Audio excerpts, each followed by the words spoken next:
Kalau perkawinan campur beda agama itu adalah orang yang dibaptis dengan orang yang tidak dibaptis. Jadi kurang lebih demikian. Lalu kalau kita merunut pada Undang-Undang Sipil, ya Undang-Undang RI, di situ dituliskan nomor 174, perkawinan campur itu dipahami oleh hukum ini atau aturan ini adalah pernikahan orang Indonesia dengan orang asing. Itu disebut pernikahan campur, ya atau perkawinan campur. Nah, istilah-istilah ini memang istilah yang yang umum, sehingga kita mengenalnya kalau orang Katolik namanya pernikahan campur berarti orang Katolik dengan orang yang tidak Katolik, kurang lebih demikian. Tetapi kalau kita ngomong di tataran masyarakat, perkawinan campur itu adalah orang Indonesia dengan orang asing. Nah, ini pemahaman atau pengertian umum. Oke, lanjut. Nah, ini yang diajarkan oleh Gereja Katolik. Dalam kitab hukum kanonik ya, kita itu punya yang namanya KHK, Kitab Hukum Kanonik. Dibedakan antara perkawinan campur dan perkawinan beda agama. Nah, kok beda, Romo? Iya, karena itu ada konsekuensi hukum yang berbeda. Kalau perkawinan campur, itu dikatakan dalam bahasa Latin, mixta religio, ya, adalah perkawinan yang dilangsungkan dengan orang baptis Katolik atau diterima dalam gereja Katolik dengan orang baptis non-Katolik. Nah, ini hampir sama dengan pengertian kita. Tetapi kalau beda agama, itu adalah perkawinan disparitas kultus. Pues esto volvió, ves, aku mari mulai jadi. Ya deh, ya wes.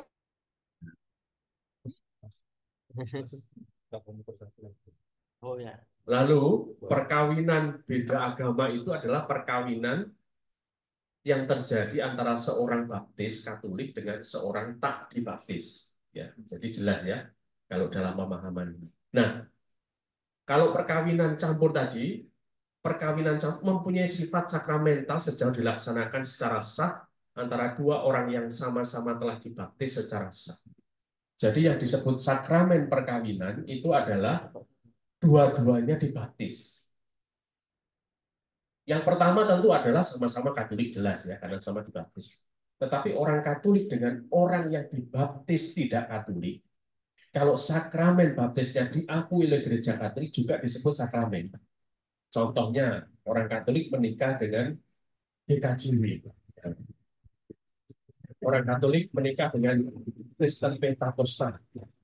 Nah, itu disebut sebagai sakramen perkawinan. Nah, makanya disebut dengan sifat sakramental.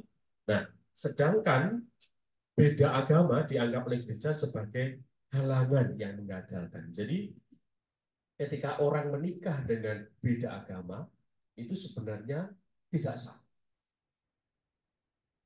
Nah, tapi kok ada, Romo? Nah, ini nanti yang mau kita lihat. Yang kita lihat. Tapi secara hukum dikatakan perkawinan beda agama tidak sah. Hukumnya ngomongnya demikian. Kita kok bisa, Romo? Nah, nanti ada keterangannya di bawahnya. Oke, lanjut. Nah, ini sebagai kenapa gereja tanda kutip ya mengajarkan atau gereja Katolik ini mengenal istilah perkawinan campur, dikatakan demikian catatannya. Sebagai pribadi, seseorang berhak menikah dengan siapapun, termasuk yang beda gereja maupun beda agama. Jadi, kalau namanya jodoh, nah kalau kita sudah ngomong jodoh, ya kita nggak tahu. Dan itu hak asasi.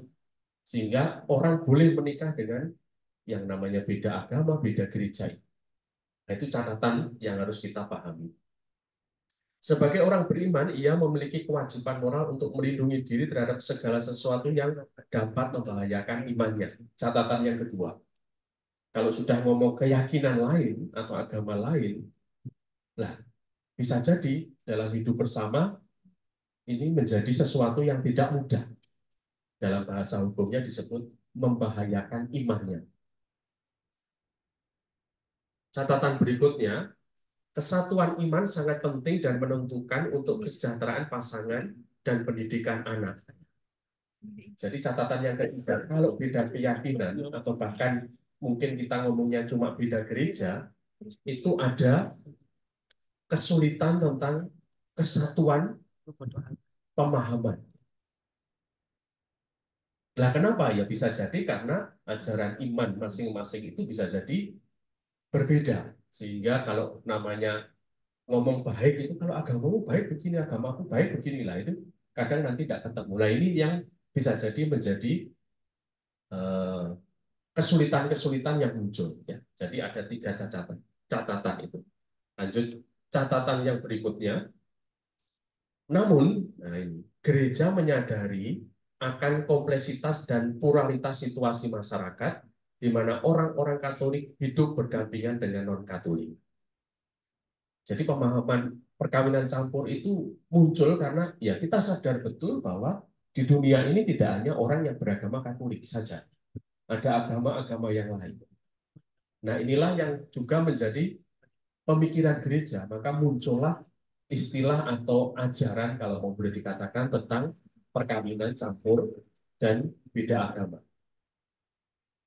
Lalu, sejak Konsili Vatikan kedua tahun 1963, ya kurang lebih demikian, semangat ekumenis Gereja Katolik untuk merangkul dan bekerjasama dengan pihak-pihak Kristen lainnya.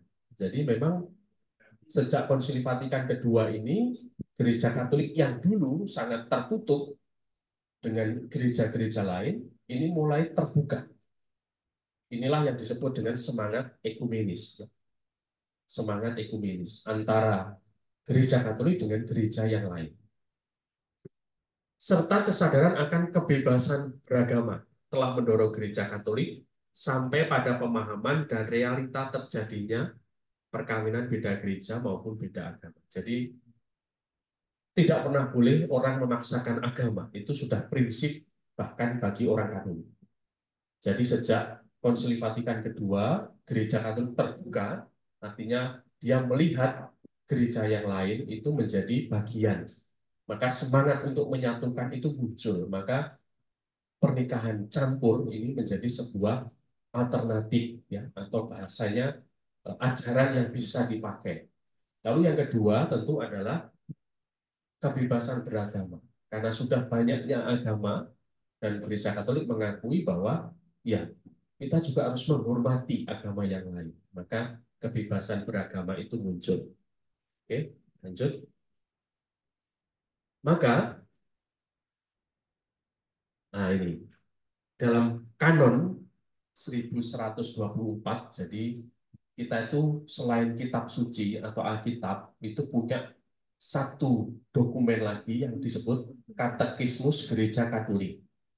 Lalu setelah itu ada Kompendium Katekismus Gereja Katolik. Lalu yang berikutnya lagi itu ada yang namanya Kitab Hukum Kanonik. Nah, Bapak Ibu pernah membaca dari 4 ini kira-kira yang mana? Kita pernah ya? Atau jarang juga jangan-jangan ya? Pasti ya, minimal covernya tahu ya. Nah, yang nggak ada gambarnya, cuma tulisan Alkitab gitu ya. Lalu Katekismus Gereja Katolik pernah lihat ya? Tebalnya hampir sama dengan Alkitab. Nah, itu di situ juga ajaran-ajaran Gereja Katolik yang pokok, katekismus. Lalu ada kompendium katekismus Gereja Katolik, pernah lihat ya? Eh? Belum ya? Ya, enggak apa-apa lah. Kompendium itu rangkumannya katekismus. Nah, kalau yang katekismus tebal, kompendium lebih tipis, yaitu rangkumannya. Lalu kalau kitab hukum kanonik, pernah lihat ya? Belum juga ya? Wah, nah ini. Itu ada kanon. Kanon-kanon itu berkaitan dengan ketentuan-ketentuan hukum. Ya karena saya calon romo pasti membaca ya. Jadi bukan kebanggaan bagi saya kalau tahu ya.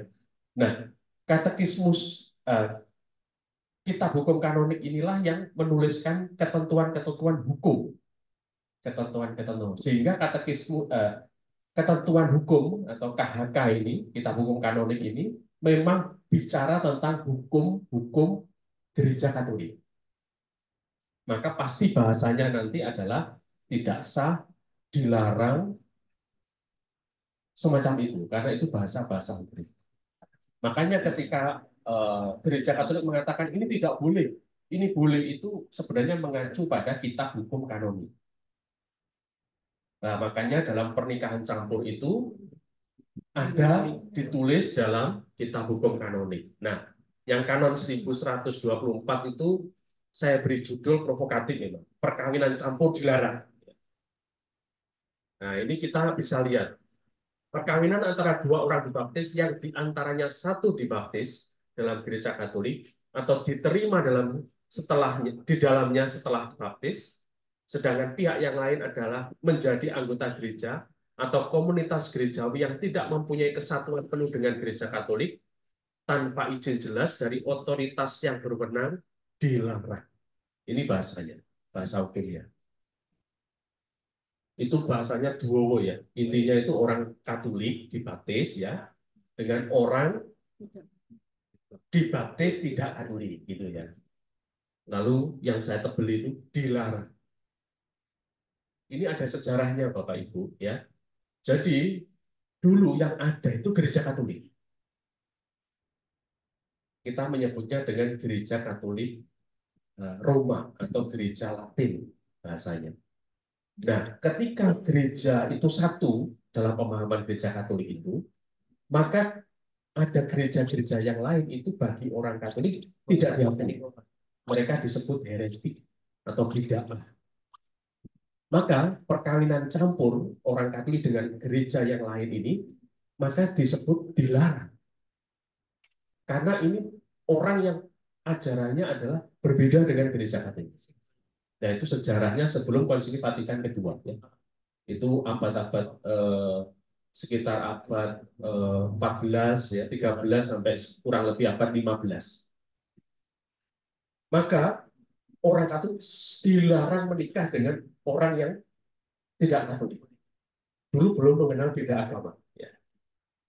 Karena apa? Karena gereja-gereja yang lain ini adalah gereja-gereja yang dianggap oleh gereja Katolik adalah heretik, bid'ah. Atau kalau kita menyebut dengan bahasa yang lebih kasar, itu ajaran sesat. Nah, sehingga apa sih gereja Katolik melindungi umat Katoliknya jangan pernah menikah dengan orang-orang yang sesat itu bahasanya. Maka bahasanya itu adalah dilarang. Nah, maka perkawinan campur beda gereja adalah larangan. Nah, ini yang kita mungkin kalau zaman ini kok dilarang ya Romo. Kalau kita sekarang kan sudah tidak memahami secara keras semacam itu ya. Karena walaupun beda agama kan boleh Romo. Iya. Tetapi dalam bahasa hukum sebenarnya dilarang. Gitu ya.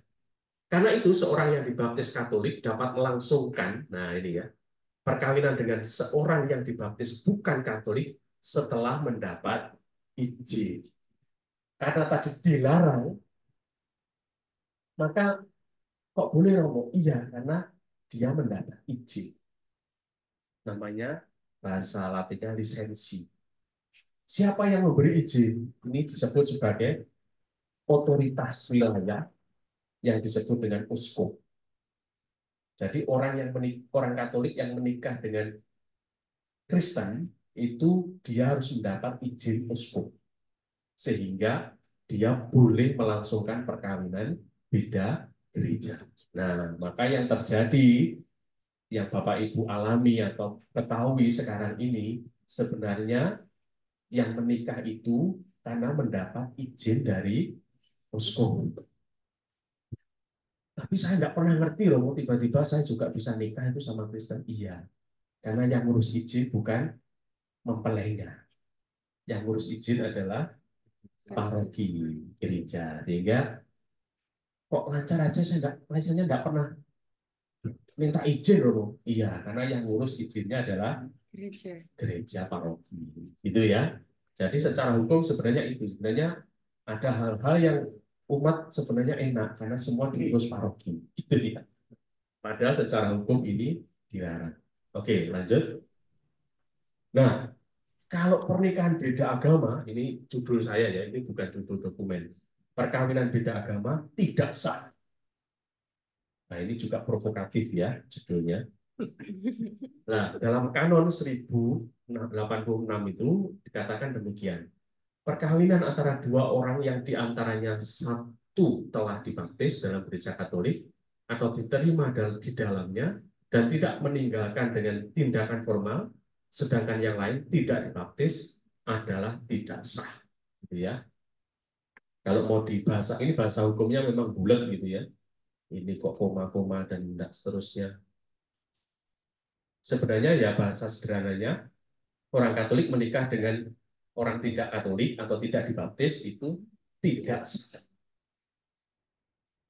Tapi kan terjadi dong. Nah, ini juga dalam ayat yang kedua dikatakan karena tidak sah maka perkawinan ini menjadi halangan. Jadi orang yang menikah beda agama itu halangan. Tetapi halangan ini mendapatkan dispensasi. Apa artinya dispensasi? Kemurahan. Jadi karena ini halangan, maka orang dilepaskan dari halangannya itu artinya mendapatkan kemurahan gereja yang kita bahasakan dengan dispensasi, kemurahan. Tetapi untuk mendapatkan dispensasi itu harus memenuhi syarat-syarat tertentu ya, nanti kita akan lihat di bawah. Nah, Bapak Ibu, saudari-saudara, ada dua pemahaman tadi. Yang pertama pernikahan campur, artinya orang Katolik dengan orang yang dibaptis tidak Katolik itu dilarang. Tetapi larangan ini bisa hilang karena mendapat izin. Kalau perkawinan beda agama ini halangan, sehingga kalau dilangsungkan tidak sah. Tetapi untuk menghilangkan halangan ini, Berikan dispensasi. mempelai harus mendapatkan dispensasi, kemurahan. Siapa yang mengurus atau yang mengajukan dispensasi? Gereja. Jadi memang mempelai tidak pernah tahu, ya. Sehingga sakjane aku dilarang, sakjane aku terhalang itu tidak pernah tahu. Ya. Tahunya yang penting saya bisa nikah, gitu ya. Nah, dari sini kita menjadi paham bahwa dalam ajaran gereja kita itu ada ketentuan-ketentuan hukum ternyata. Nah, izin atau dispensasi ini dikatakan harus memenuhi syarat-syarat. Ya, kalau dalam hal itu memang disebutkan kanon sekian dan sekian ya, 1125 dan 1126 ya. Nanti kita lihat. Oke. Nah, ini yang soal halangan dan dispensasi.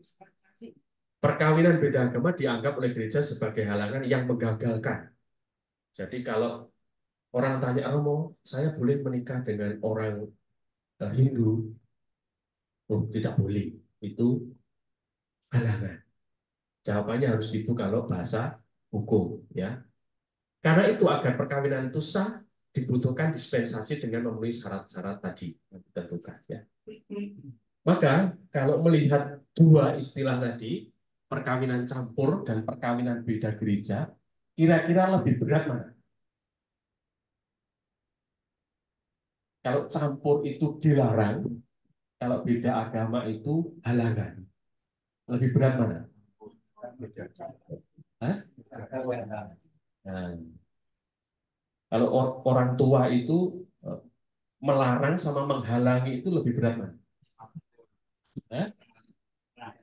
Melarang. Kalau menghalangi itu kan seolah-olah tidak kita beri ruang ya, kita tidak izinkan, itu kan seolah-olah menghalang. Kalau melarang itu kan kamu tidak boleh. Ya, berarti lebih berat yang mana?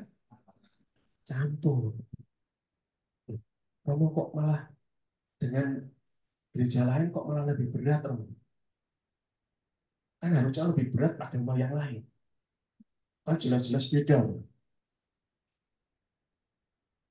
Kenapa kira-kira?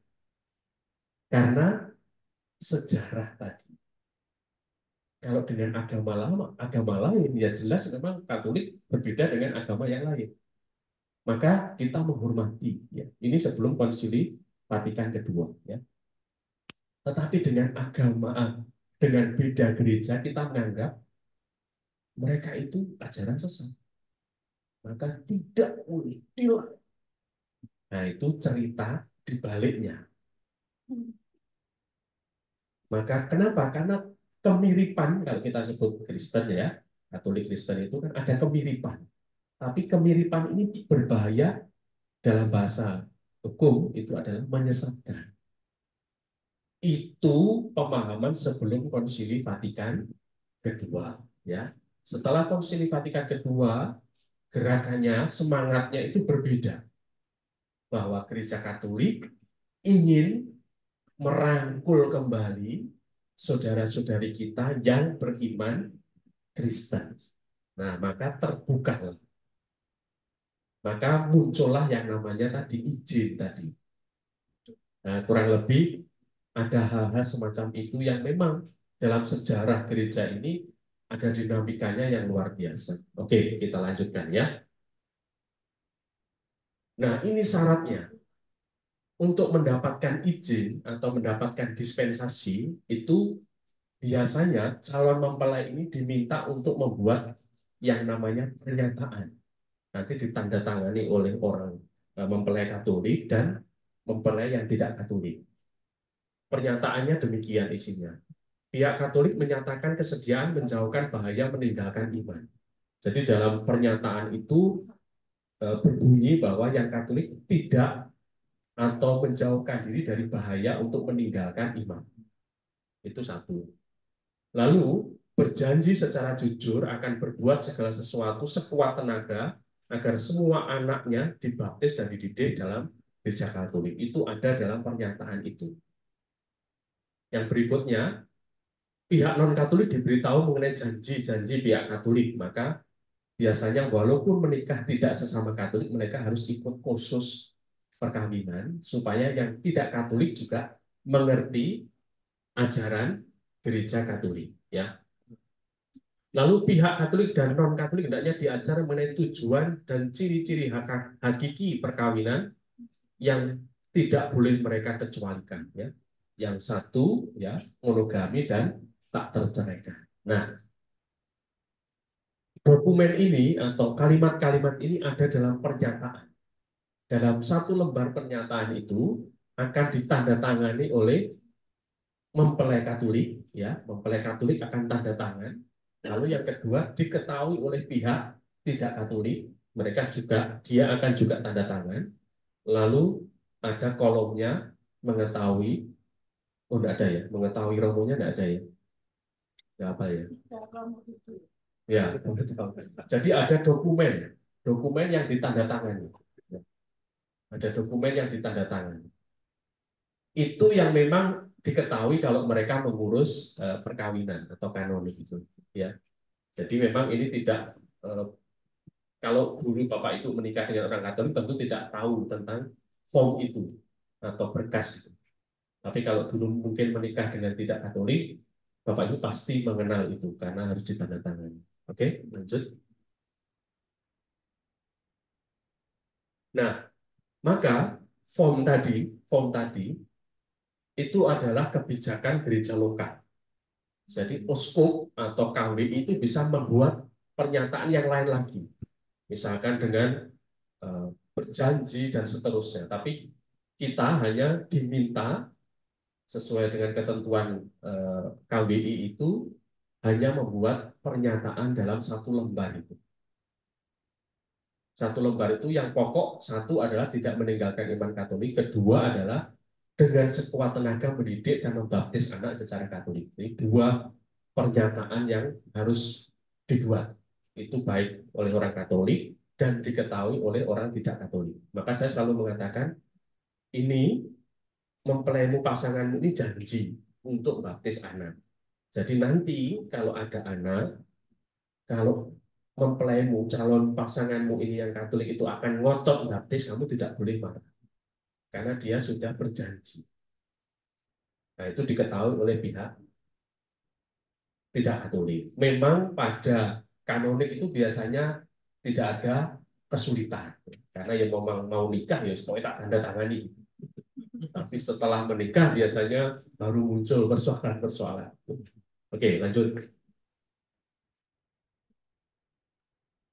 Nah, berikutnya tentang tata peneguhan kanonik dan liturgis. Jadi, pernikahan itu yang sah itu selain persyaratan-persyaratan, satu adalah tentu lajang, ya, liber, tidak terikat perkawinan. Lalu yang kedua adalah memang punya kehendak untuk menikah, artinya memang saya tidak terpaksa, kebebasan. Maka yang berikutnya adalah dia harus diteguhkan dalam tata peneguhan yang sah. Jadi orang Katolik itu baru sah kalau ada namanya tata peneguhan kanonik dan liturgis. Maka kenapa pernikahan Katolik itu harus di dalam gereja? Lalu harus memenuhi syarat-syarat, ada liturginya. Karena tanpa itu menjadi tidak sah. Loh, Romo itu ada yang di tempat ini, di tempat ini. Nah, itu dalam ketentuan hukum memang diatur, tetapi harus mendapatkan izin, ya, izin pengecualian. Semua orang Katolik melangsungkan perkawinan campur dan perkawinan beda agama terikat oleh forma kanonika atau tata peneguhan kanonik diatur dalam kanon itu dengan mengindahkan ritus liturgi perkawinan yang telah ditentukan oleh otoritas gerejawi yang berwenang. Ya, oke, lanjut. Nah, ini biasanya. Maka tata peneguhan ini, kalau orang Baptis Katolik dan Baptis Katolik jelas ya, disebut sakramen, lalu memang pada umumnya adalah misa. Ya. Pada umumnya dengan misa. Cuma dalam ketentuan Keuskupan Surabaya, memang bagi imam paroki tersebut bisa memiliki kebijakan yang lain. Contohnya, kalau di paroki Pagesangan ini, kalau mau minta misa dalam perkawinan Sabtu dan Minggu, itu memang tidak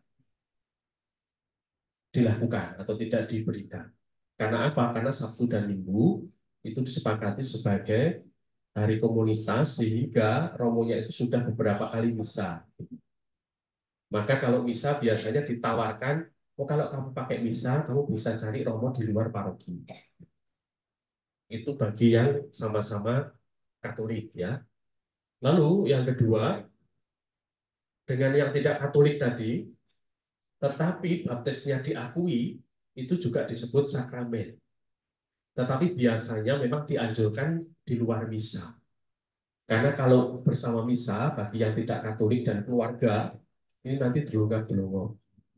Nah, delungan-delungan itu kan daripada jadi tontonan, kita juga menghargai mereka, maka memang dianjurkan untuk tidak misa. Ya. Lalu apalagi yang tidak Katolik, biasanya memang sebaiknya dengan upacara sabda saja. Kurang lebih demikian. Ini hanya ketentuan-ketentuan umum dan kebijakan-kebijakan pastoral yang diambil, ya. Tetapi memang untuk sebuah perayaan perkawinan itu ya nanti yang terpenting konsultasi dengan romo yang akan menyelenggarakan perkawinan itu. Oke, lanjut. Maka tidak mudahnya perkawinan campur dan beda agama ini, maka memang diminta untuk mempersiapkan lebih sungguh. Karena tantangannya tadi lebih sulit, ya. Para gembala mempunyai kepedulian pastoral khusus pada pasangan. Makanya biasanya kalau sudah ada calon yang mau menikah tidak dengan sesama Katolik atau tidak dengan Katolik, ini perlu dipersiapkan dan harus disampaikan kesulitan-kesulitannya. Artinya apa? Artinya ini bukan soal boleh tidak boleh, tetapi ini loh tantangannya supaya nanti tidak kecewa, tidak kecewa. Karena biasanya orang kalau sudah mau menikah lalu jatuh cinta, ya, dan cintanya lagi full-fullnya itu seolah-olah nggak ada masalah. Tapi nanti kalau ada problem itu baru. Dan biasanya kalau orang sudah menikah kan semuanya baik, ya, semuanya baik. Kamu nanti siap nggak? Siap, Romo. Nanti sulit loh begini. Enggak, Romo, kami sudah sepakat. Itu kalau orang menikah. Makanya biasanya memang harus diberi pemahaman yang cukup. Makanya kursus-kursus itu menjadi penting. Pendampingan pastoral ini menjadi sangat penting, khususnya bagi pihak Katolik dan anak-anaknya. Karena kalau tidak, ini juga sulit ya. Selain itu, pasangan perlu dibantu untuk menghayati janji nikah. Karena apa? Karena pernikahan Katolik itu satu dan tak terceraikan. Nah, ini yang memang tidak mudah. Maka orang bisa jadi nanti beranggapan ya sudah tidak cocok ya kita pisah. Nah, ini nanti akan lebih sulit dalam pernikahan Katolik ya. Maka memang gereja diminta untuk memberi pendampingan yang serius tentang ini. Memang di Pagesangan ini belum ada ya. Terus terang belum ada pendampingan khusus, tetapi dari sisi saya dan para romo itu biasanya kalau ada pernikahan campur dan beda agama biasanya harus diberi pemahaman yang lebih cukup daripada yang sama-sama Katolik. Karena kalau walaupun tentu bukan jaminan, tetapi minimal mereka harus sungguh-sungguh diberi catatan-catatan penting. Lanjut.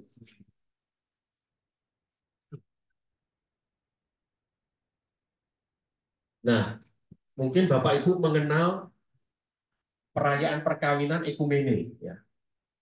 Itu ada romo dan ada pendeta. Itu namanya perayaan perkawinan ekumene. Jadi ini terjadi di mana, romo? Baik di gereja Katolik sendiri maupun di gereja Kristen.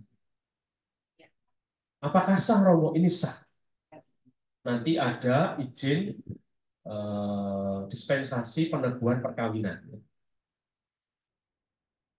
Jadi yang namanya ekumene itu terjadi pernikahan dengan dua pemuka agama, pendeta dan pastor. Nah, itu sudah disebut ekumene. Tapi kalau orang menikah Katolik dengan tidak dengan Kristen itu tidak disebut ekumene.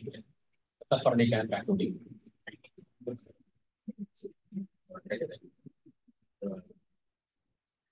Ya. Jadi pernikahan ekumene itu dimungkinkan suatu perayaan ekumene, yakni perayaan antara mempelai baptis Katolik dan baptis non-Katolik di hadapan pelayan Katolik dan pelayan bukan Katolik secara bersama-sama. Tadi saya bilang ya, ada pastor dan ada pendeta. Ketentuan harus ditepati ialah pelayan Katolik yang meminta dan menerima kesepakatan perkawinan kedua mempelai. Tapi syaratnya ketika janji itu harus di hadapan pastor. Jadi khotbahnya, ibadatnya, doanya boleh pendeta. Tetapi ketika mengucapkan janji, itu harus di hadapan pastor.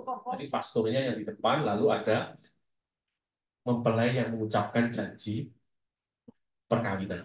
Nah, itu disebut ekumene. Ada pastor dan ada pendeta. Perayaan ekumene ditempuh apabila ada alasan yang wajar dan masuk akal.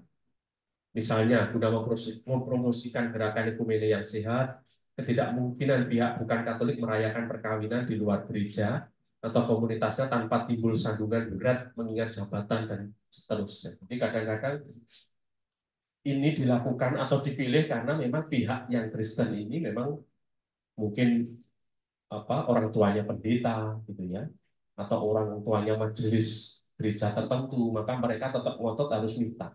Nah ini maka bisa dipilih ini.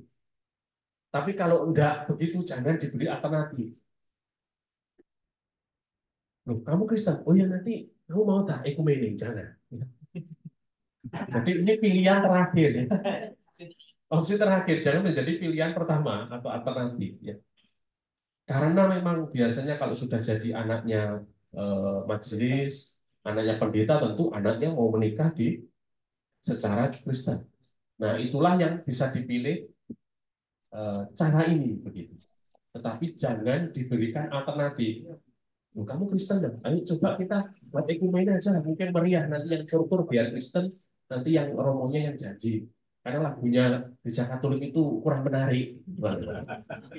Saya gitu ya. Nanti kalau di gereja bukan ada beda, nanti lebih meriah nanti perayaannya. Nah, jangan diberi alternatif ya. Itu harus jadi pilihan terakhir karena memang tidak bisa di gereja Katolik. Oke.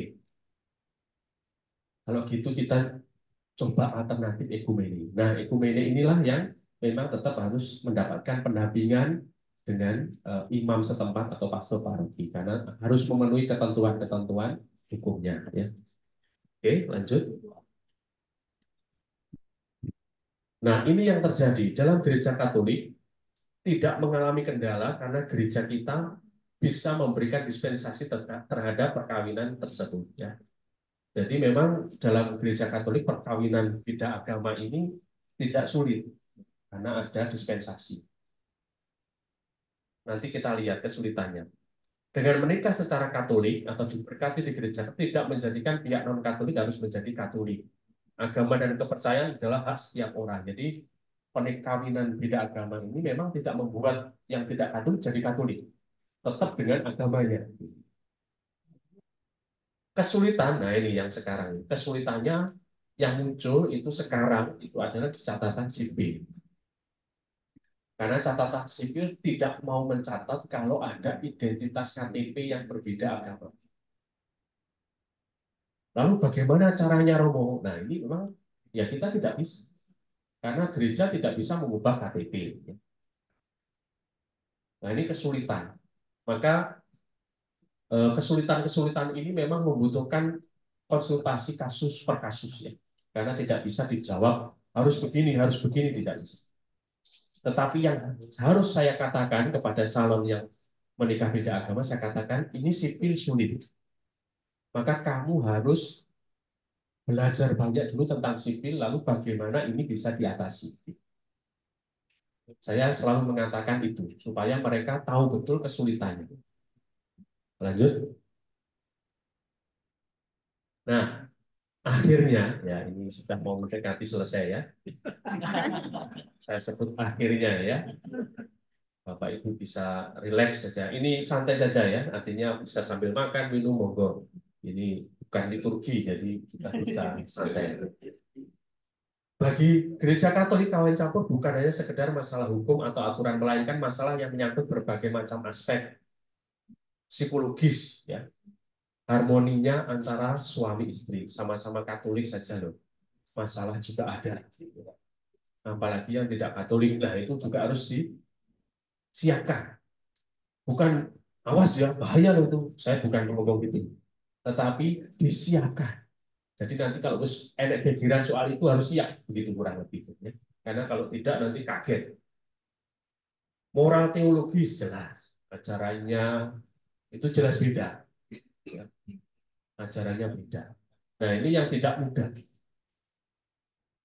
Mungkin bagi keyakinan lain, loh, nah, saya boleh menikah, saya boleh punya 2 istri. Wah, nah itulah repot. Satunya, oh enggak boleh. Nah repot itu. Nah ini tentu harus diberi penjelasan. Nanti yang tidak mudah. Sosiologis ya, situasi masyarakat, paroki lingkungan ya. Jadi lingkungan sekitar itu juga sangat mempengaruhi. Ini yang harus juga disiapkan. Dinamika kehidupan keluarga sangat kompleks karena dipengaruhi oleh karakter, pengalaman pendidikan, keimanan seseorang serta kehidupan secara sosial. Nah, ini juga tidak mudah. Perkawinan campur maupun beda agama. Lalu ditambah lagi saat ini proses ya yang terkendala di dalam sistem perundangan di Indonesia secara praktis adalah di catatan sipil. Ini kita harus benar-benar harus tahu. Kalau dulu itu selama ada surat nikah agama, kalau surat nikah agama Katolik tinggal dibawa ke catatan sipil sudah beres. Tapi sekarang harus dibuktikan dengan identitas yang satu agama. Seingat saya 1 tahun yang lalu masih diizinkan kalau sudah diputus oleh sidang. Jadi ketika ada perkawinan yang beda atau campur dan beda agama itu, tetapi sidang memutuskan perkawinan Katolik ini sah, ya sipil mau mencatat. Tetapi sekarang persidangan juga dilarang. Tidak boleh mengesahkan perkawinan yang beda agama. Nah, ini yang tentu harus menjadi catatan penting ya. Maka akhirnya apa? Diperlukan persiapan dan pertimbangan yang lebih matang bagi mereka yang akan melaksanakan pernikahan campur dan beda. Jadi harus sungguh-sungguh diperlukan persiapan yang lebih dan lebih. Karena selain persoalan yang umum, artinya persoalan suami istri ini juga ada perbedaan yang lain yang bisa jadi itu menjadi dasar, menjadi karakter dasar pribadi-pribadi. Nah, ini yang tidak gampang untuk disatukan. Oke? Ini terakhir kayaknya nih. Nah, ini saya menyebutnya catatan pinggir ya. Karena ini sering masih muncul dalam kasus-kasus di paroki kita ya. Jadi pernikahan dengan duda atau janda ini.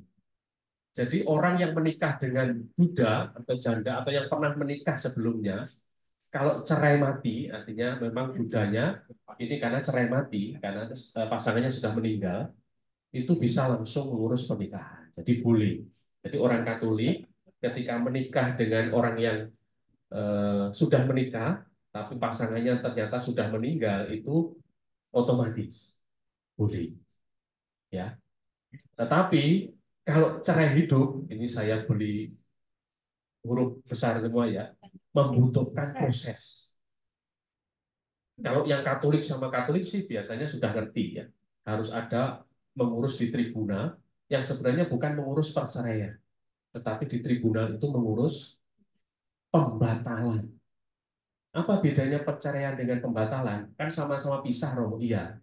Kalau perceraian itu artinya ada pernikahan sah yang diputus, itu namanya perceraian. Tetapi kalau pembatalan itu artinya dibuktikan bahwa sebelumnya itu ada perkawinannya tidak sah. Nah, itu yang namanya dibatalkan. Kalau perceraian itu alasan yang dipakai adalah setelah menikah ada masalah apa? Nah, itu dipakai untuk bisa bercerai. Tapi kalau pembatalan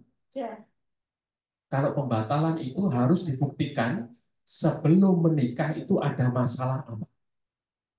Sehingga masalah setelah menikah itu tidak akan bisa dipakai.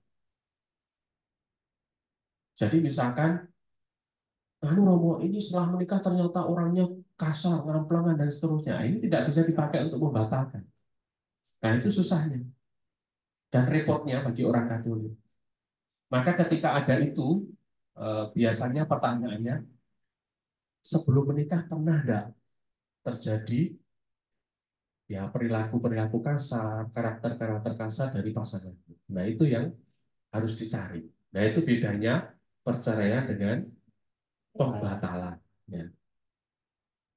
Lalu sebelum menikah dulu, ada enggak data-data tentang ternyata identitasnya dipalsu, ada kebohongan-kebohongan, ya mungkin sebelum menikah ngomongnya saya punya rumah 4, mobil itu kalau kira-kira 100, wah, ternyata enggak 12. Nah, ini mulai muncul kebohongan sebelum menikah. Ini juga bisa menjadi tanda kutip ya, alasan-alasan yang mungkin bisa diperdalam. Jadi sekali lagi yang namanya perceraian itu mencari alasannya setelah menikah biasa. Tapi kalau pembatalan itu alasannya sebelum menikah. Itu. Lalu, nah ini yang B, ini yang kadang tidak tahu. Jadi orang Katolik yang menikah dengan orang Kristen yang telah menikah sebelumnya, itu juga harus mengurus di tribunal. Tidak otomatis bisa menikah dengan orang Katolik. Jadi ini yang kadang-kadang masih banyak umat kita yang tidak tahu. Loh, dia sudah cerai kok. Loh, iya tapi mantannya masih hidup, masih Romo. Lah ini tidak bisa. Harus tribunal. Loh, dia kan Kristen Romo. Iya. Maka orang Kristen ini harus ngurus tribunalnya di Katolik. Nah, ini lebih sulit. Karena tidak mungkin mantannya yang Kristen mau diajak ke tribunal. Nah, ini juga harus dipahami. Maka kalau menemukan pasangan yang sebelumnya sudah menikah, maka harus dicari betul, ya, dipersiapkan betul. Nah, yang C, nah ini juga yang kadang-kadang masih salah mengerti ya. Jadi orang Katolik yang menikah dengan Buddha atau janda, entah itu Islam, Hindu, Buddha, dan lain-lain, itu juga tidak langsung bisa menikah. Kalau pasangannya sebelumnya ya, yang diceraikan itu masih hidup. Tidak bisa. Kenapa? Karena gereja Katolik itu juga mengakui perkawinan orang Muslim itu juga sah. Dan orang Katolik tidak mengakui perceraiannya mereka. Jadi ketika orang Muslim itu cerai, lalu satunya mau menikah dengan gereja Katolik masih mengakui perceraian mereka itu tidak diakui dan perkawinan mereka masih sah. Maka orang yang bercerai tadi tidak bisa langsung menikah dengan orang Katolik. Maka caranya gimana? Caranya dibaptis. Karena dengan baptisan itu dia memutus ikatan perkawinan yang sebelum. Namanya dalam bahasa hukum itu privilegi Paulinum, demi iman orang Katolik. Karena orang yang berbeda agama ini dianggap ketika dia jadi Katolik, dia memutus ikatan agama sebelumnya. Maka dia menjadi, makanya baptis itu apa? Lahir kembali kan. Nah, dengan lahir kembali inilah maka dia dianggap lajang dan boleh menikah dengan orang Katolik. Nah, kalau ini diketahui dan dipersiapkan sebelumnya itu gampang. Tapi biasanya datang itu kurang 3 bulan. Loh, pasangannya gimana, Mbak? Pasangannya Islam dong. Sudah menikah, sudah pernah menikah, sudah Romo, tapi sudah cerai. Loh, tidak otomatis. Lalu bagaimana, Romo? Ya harus dibaptis dulu. Mau nggak dibaptis? Nggak mau. Waduh, nggak mau ya tidak bisa menikah. Nah, terus bingung, kurang 3 bulan. Baju sudah pesen. Iya, konsumsi sudah DP. Nah, jadi lebih sulit. Maka ini saya beri catatan pinggir supaya Bapak Ibu kalau mengetahui ini nanti bisa mempersiapkan dengan baik ya. Oke. Ada lagi enggak terakhir ini? Nah, maka ini kesimpulannya ya. Pentingnya tahap persiapan tadi. Maka di paroki kita ini perlu mendaftarkan 6 bulan sebelumnya. Ya karena memang ya supaya nanti diketahui kalau ada kesulitan-kesulitan itu. Cek atur itu nomor 6 bulan ya kan. Cek orang yakin ya. Nah, kalau belum yakin ya jangan menikah gitu maksud. Lalu apa? Ya tentu soal orang tua dan keluarga ya, mendaftar ke sekretariat, konsultasi jika ada kendala dan sebagainya. Ya. Masalah-masalah itu bisa muncul. Dan yang terakhir ini, benar-benar terakhir ini. Ada lagi. Nah, yang terakhir ini. Ya, karena memang perkawinan campur dan beda agama itu tidak mudah, tetapi kalau yakin, ya silahkan. Tetapi, tadi catatan saya, banyak hal yang perlu dipersiapkan. Dan kalau itu memang kesungguhan panggilan, ya kalau saya katakan, misalnya wong liyane lho selain kiai tahun. Ya pertanyaan kedua yakin kan gitu. Yakin atau enggak ono? Enggak ono Romo, ya sedikit dulu lagi. Sampai mungkin beribu-ribu kali dan mengatakan memang enggak ono. Ya wong tok itu Mas. Bukan yang terbaik tapi yang mau sama saya. Cuma cetok sing bilang tahu. Lah ini memang perlu berdoa dan Tuhan ya pasti memberkati kalau itu sesuatu yang baik dan dengan kesungguhan hati. Saya kira itu yang bisa saya sampaikan. Nanti bisa diperdalam kalau muncul pertanyaan-pertanyaan atau hal-hal yang lain. Saya kembalikan.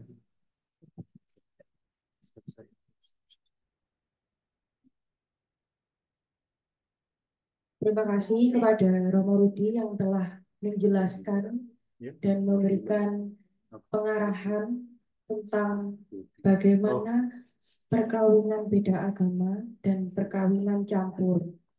Bahwa memang perlu banyak yang dipersiapkan, terutama keyakinan antara mempelai dan yang memang perlu banyak yang dipersiapkan supaya bisa terlaksana dengan baik. Dipersilahkan kepada Bapak Ibu yang ingin bertanya dan ingin mendalami tentang perkawinan beda agama dan perkawinan campur, monggo Bisa lewat chat, bisa lewat chat atau bisa secara langsung. Monggo.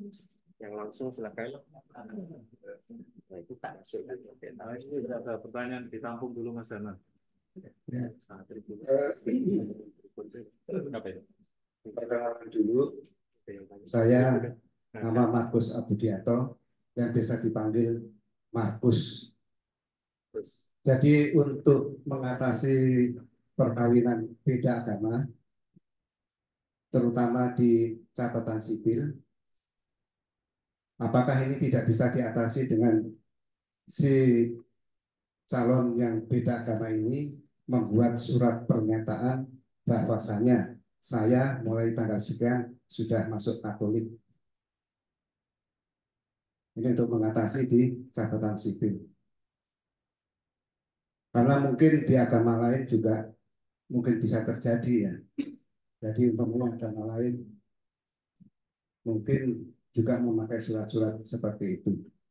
Terima kasih.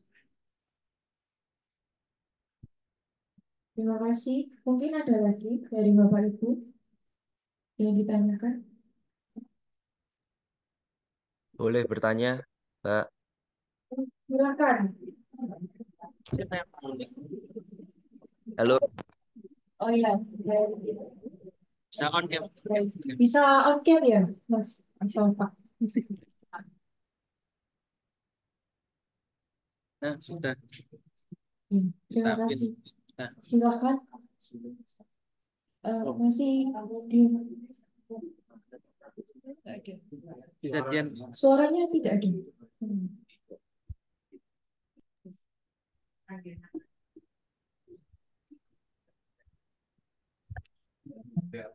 Cepat. Di sini aman.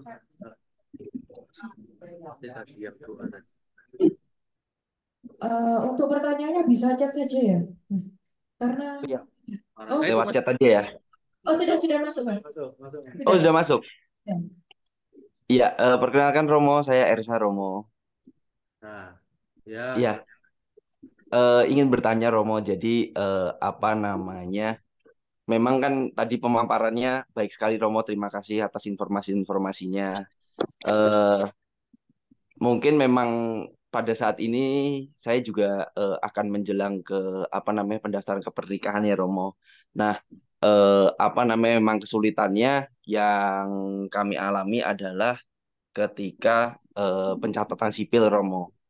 Nah, apa namanya yang ingin saya tanyakan adalah mungkin dari segi Katolik untuk seseorang yang beda agama untuk ingin menjadi Katolik itu kan memerlukan proses yang eh, panjang ya Romo karena kan masuk ke Katolik itu bukan hanya sekedar mengucap syahadat atau seperti apa mengucap syahadat dan ingin masuk Katolik itu aja kan ada proses-prosesnya yang memang harus diikuti oleh seseorang yang ingin masuk ke Katolik. Nah, apa namanya kalau misalkan untuk perkawinan Katolik itu tadi kan kalau misalkan dengan beda agama kan dikatakan bukan sakramen ya Romo, hanya ibadat sabda ya mungkin ya Romo ya tadi kalau misalkan nggak salah itu. Nah, apakah kalau misalkan secara sipilnya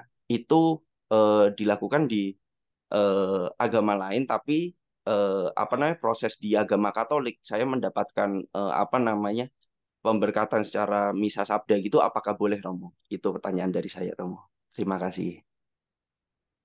Ya, yang Bapak tadi soal sejauh mana kita bisa membantu di catatan sipil itu memang kasus per kasus, Pak. Tetapi yang harus saya sampaikan adalah bahwa Gereja Katolik akan membantu sekuat tenaga untuk bisa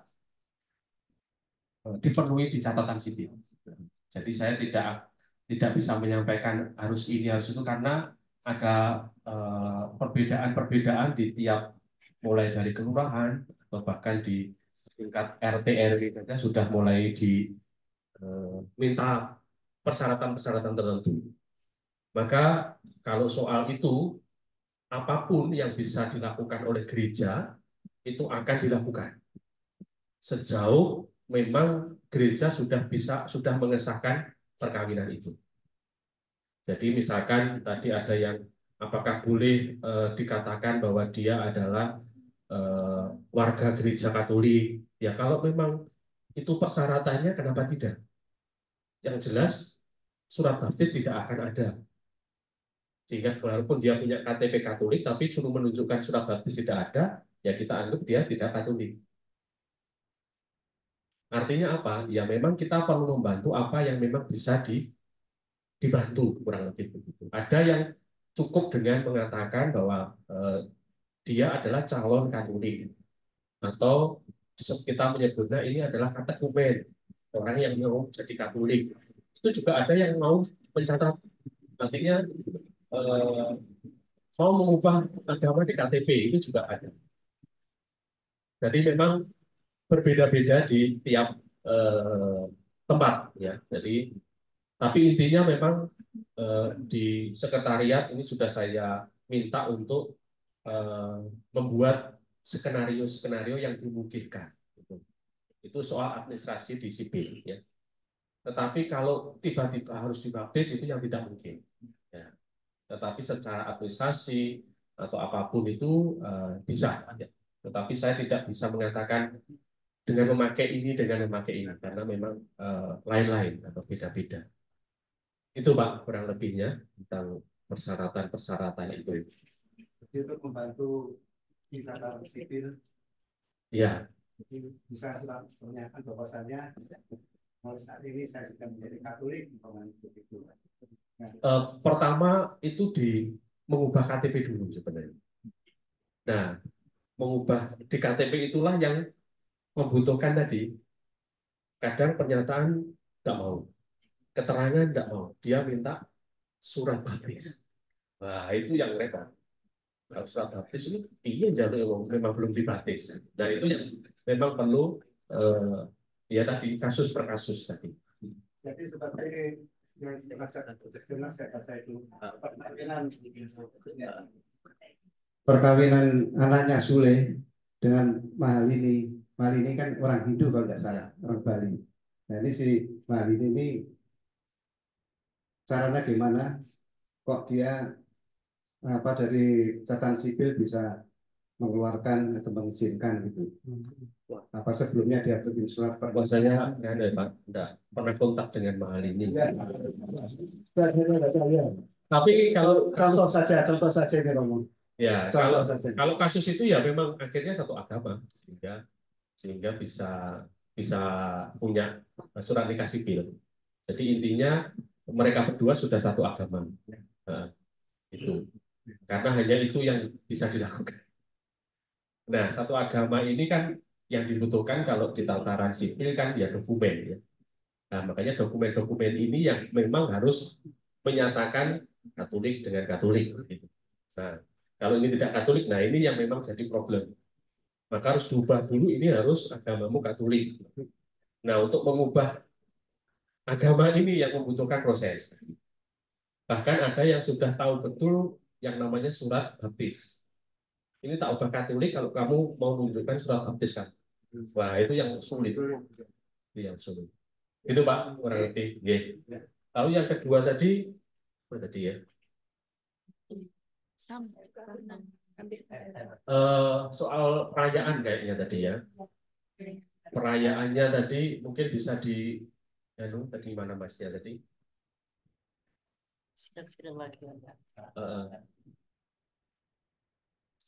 Kalau mau menikah dengan kalau pihak yang tidak Katolik mau jadi Katolik,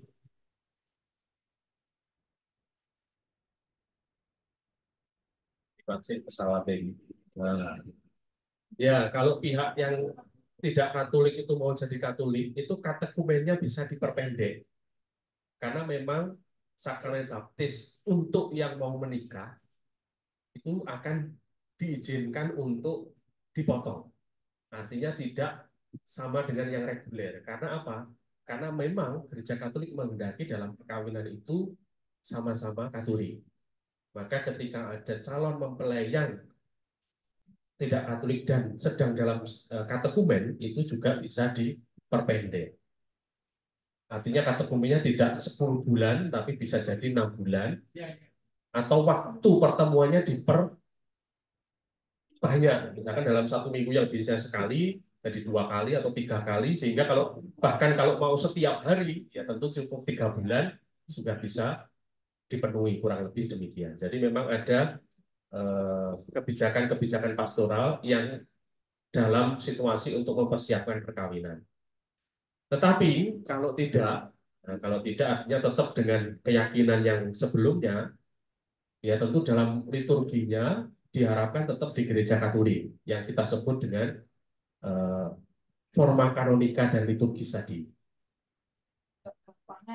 Kalau memang mau dilakukan di luar gereja, nah, itu nanti membutuhkan konsultasi dengan Romo karena sejauh mana itu diperlukan, lalu karena akan ada izin namanya dispensasi peneguhan perkawinan. Tadi saya baca di salah satu chat tadi, kalau nanti janjinya di hadapan pendeta boleh nggak Romo? Lah itu dibutuhkan izin dispensasi peneguhan perkawinan yang izinnya tentu kepada uskup, ya. Yaitu nanti dibantu oleh gereja. Jadi intinya memang ketika tidak bisa melakukan yang biasa atau umum, maka diperlukan konsultasi lebih dulu, lalu sejauh mana itu bisa dimungkinkan, dan sejauh mana gereja tetap dispensasi atau memang tidak bisa. Itu nanti di tingkat kasus per kasus, kurang lebih demikian. Apakah menjawab atau ada yang lain ya? Saya kurang nangkep. Cukup menjawab Romo. Jadi memang posisinya calon saya itu sudah bersedia Romo untuk mengikuti sebagai seorang Katolik. Cuman kan mereka kan calon saya pun juga punya orang tua yang perlu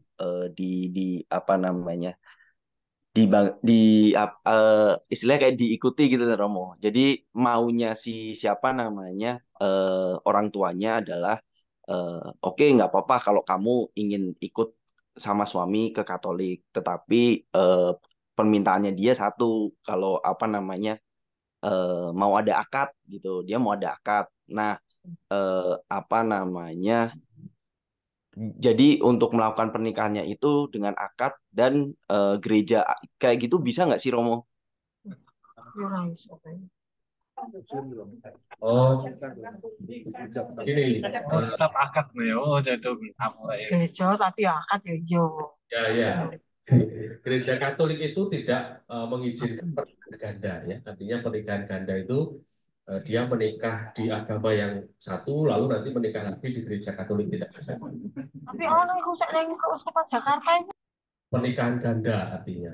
Nah, lalu apa yang terjadi? Yang terjadi adalah ada yang orang menikah diam-diam di tempat lain, ya, lalu nanti menikah di Gereja Katolik. Itu ada. Tetapi yang sebelumnya ini tidak boleh diomongkan ke romonya. Kalau diomongkan, nggak boleh. Karena romonya tahu itu pernikahan ganda. Makanya disebut diam-diam yang terjadi itu. Ya, karena memang dalam ketentuan hukum kita, gereja melarang pernikahan ganda itu. Karena apa? Karena Gereja Katolik itu juga mengakui pernikahan di agama yang lain. Jadi kalau orang Katolik ini lalu menikah, contohnya ya, orang Katolik ini dengan orang Muslim, lalu dia menikah di Muslim, pernikahan di Muslim ini sah. Karena apa? Karena orang Muslim itu tidak bisa menikah dengan orang Katolik. Dia harus menikah dengan sesama Muslim. Maka pernikahan Muslimnya jadi sah. Lalu dua-duanya ini nanti mau menikah lagi di Katolik. Nah, berarti ini kan harus dibaptis semua lagi, istilahnya ya. Jadi itu yang disebut dengan pernikahan ganda. Jadi tetapi dalam prakteknya itu yang seringkali terjadi adalah ya tadi sembunyi-sembunyi tadi. Nah, kalau diketahui oleh romonya dan romonya mengatakan, "Loh, kamu kok menikah? Kemarin menikah toh? Terus ini mau menikah lagi?" Ya itu enggak. Karena dilarang melakukan pernikahan ganda. Itu kurang lebihnya saya bicara secara hukum ya ini ya. Secara hukum sekali lagi. Kalau konsultasi itu lain lagi. Ya, pokoknya lain lagi. Nanti konsultasi itu kan dari hati ke hati ya. Dari hati ke hati itu yang berbeda biasanya. Ya, Romo. Betul, ya. Kurang lebih begitu. Siap. Terima kasih Romo atas jawabannya. Akad dulu terus pembaruan Katolik nggak mengenal ya Pak. Itu tadi ada yang menyampaikan akad dulu baru pembaruan Katolik. Nah, itu kan lanjutannya Bu. Akad dulu terus pembaruan. Nah, itu pembaruan. Nah, pembaruan itu adalah istilah yang dipakai kalau orang menikah di luar gereja Katolik. Jadi orang Katolik yang menikah di luar gereja Katolik itu ketika dia mau mengesahkan perkawinannya disebut pembaruan. Nah, pembaruan ini hanya untuk intern Katolik. Dia tidak mengubah akta nikahnya. Jadi orang Katolik yang menikah dengan Muslim di KUA, lalu nanti beberapa tahun akhirnya yang Muslim tadi mau jadi Katolik, lalu dia mau memperbarui secara Katolik, itu bisa, namanya pembaruan itu. Tapi itu sebenarnya pernikahan baru. Hanya istilahnya pembaruan. Tetapi secara sipil itu tidak merubah apapun. Jadi dia tidak akan punya surat nikah sipil yang beragama Katolik tadi. Secara sipil dia tetap memakai surat nikah KUA. Tetapi dia punya surat nikah Katolik kalau sudah pembaruan. Sehingga secara Katolik, surat baptis dan seterusnya akan muncul. Tetapi ketika dia menikah di Muslim, ya di surat baptisnya dia tetap tidak tertulis menikah. Karena pernikahan di tempat lain kita anggap tidak sesuai dengan aturan gereja Katolik. Sehingga surat baptisnya dia tidak bisa Romo, tolong di surat baptisnya ditulis setelah menikah di KUA. Dengan ini, tidak bisa. Ya. Tidak bisa. Jadi jadi yang tadi mana yang akad tadi ya. Nah ini secara hukum tidak ada.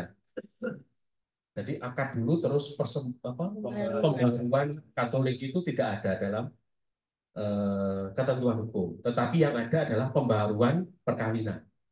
Nah pembaruan perkawinan itu istilah yang dipakai bagi orang-orang yang sebelumnya orang Katolik ini menikah di luar gereja.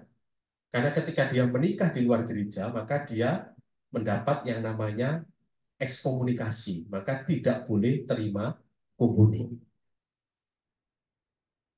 Maka orang yang menikah di luar gereja itu dianggap ya keluar dari gereja Katolik, maka tidak boleh terima komuni. Saya itu Katolik loh, ya mungkin itu hanya nikah saja, tapi iman saya Katolik lah, itu bukan urusannya hukum gereja, itu urusannya dia dengan Tuhan Yesus. Tetapi secara hukum dia terhalang. Jadi gereja ini punya dua tataran yang kadang-kadang kita harus pahami. Maka ketika dalam pengajaran, ya gereja menyampaikan ketentuan-ketentuan hukum.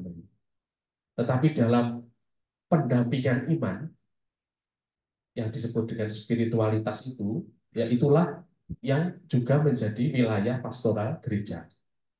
Maka dalam tataran ajaran kita akan memakai aturan hukum. Tapi dalam pendampingan iman kita membutuhkan yang namanya spiritualitas, pendampingan. Jadi walaupun dia tidak bisa komuni, secara hukum dia disebut ekskomunikasi. Tetapi gereja tetap mengizinkan kalau kamu gereja silahkan. Kalau kamu mau konsultasi sama romo silahkan. Tetapi hukum tidak boleh kamu komuni. Misalkan gitu ya. Jadi ini dua hal yang kadang-kadang ini bolak-balik ya. Lalu ketika kita menjalani hukum, dia bilang, "Oh, Tuhan Yesus kan ajarannya kasih. Masa kita menghukum orang? Itu kan enggak punya kasih. Nah, ini orang kebalik. Jadi ini soal spiritualitas, iman, tetapi dicampur adukan dengan hukum. Lalu kenapa hukum ini ada? Kok hukum ini seolah-olah malah meniadakan hukum kasih tadi? Ya, karena kita dalam tataran duniawi, maka kita perlu ketentuan-ketentuan supaya kita mengarahkan diri kepada apa yang diharapkan oleh gereja. Kurang lebih demikian. Jadi, hukum ini nantinya juga akan tunduk, tadi saya bilang. Tunduknya itu apa? Ya sejauh mana itu mengembangkan iman umat.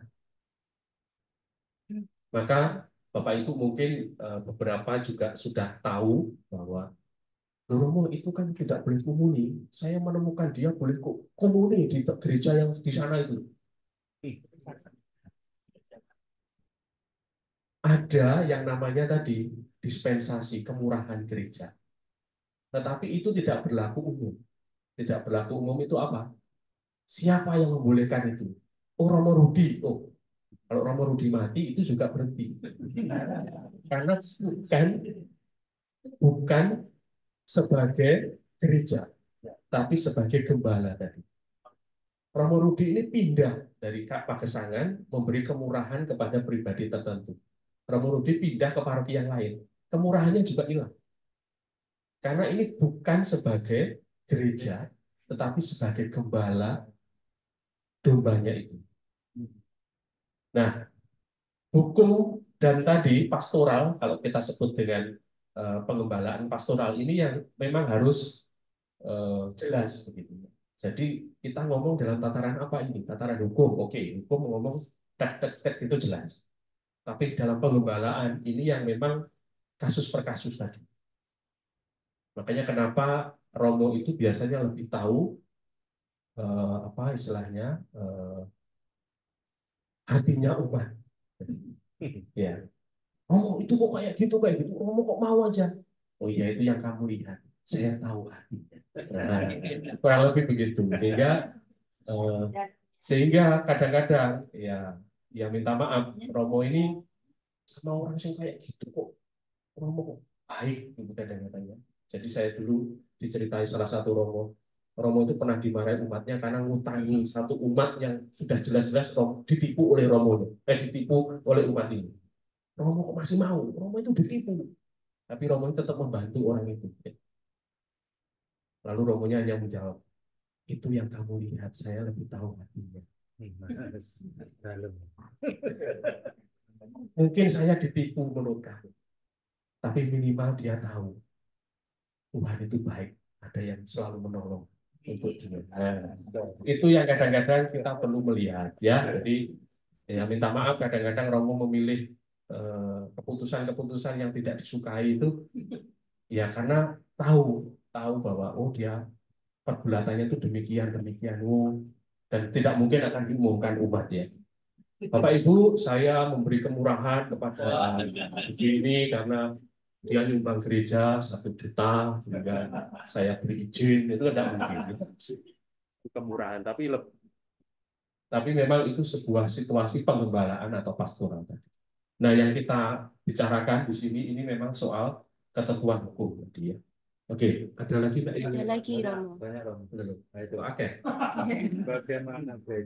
Bagaimana gereja menyikapi perkawinan yang sah secara gereja Katolik tetapi tidak didaftarkan di catatan sipil. Nah, satu catatannya adalah saya baru siang tadi mendengarkan dari SS itu, dia orang menikah yang tidak tercatat. Konsekuensinya apa? Konsekuensi secara gereja normal, tidak ada masalah. Tetapi secara sipil mereka akan sangat terhalang. Contoh, akte kelahiran tidak akan ada. Anaknya ini pasti akan dinamai hanya dengan ibunya. Bapaknya tidak bisa dicatat karena tidak ada akte nikah.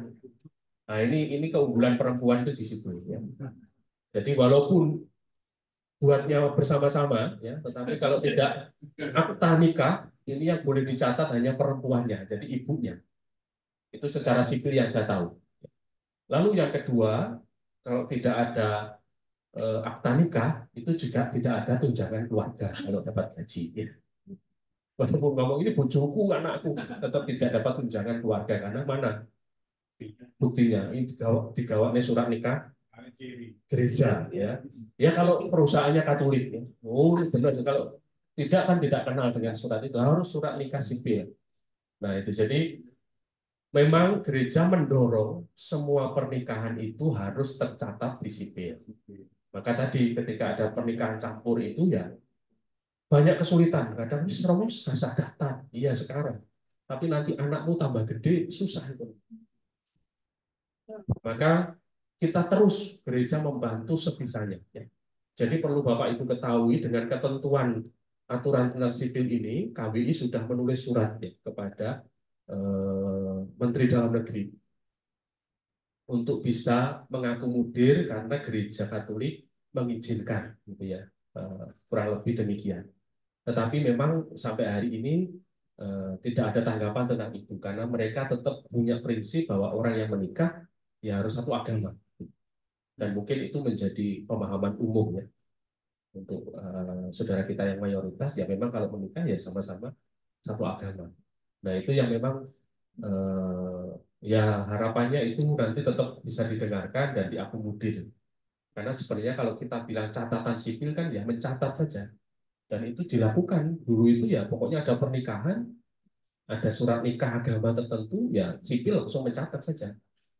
Tidak ada macam-macam. Yang terakhir itu malah sipil juga ikut mengadakan upacara, ya dikhotbahi lagi di catatan sipil itu juga ada.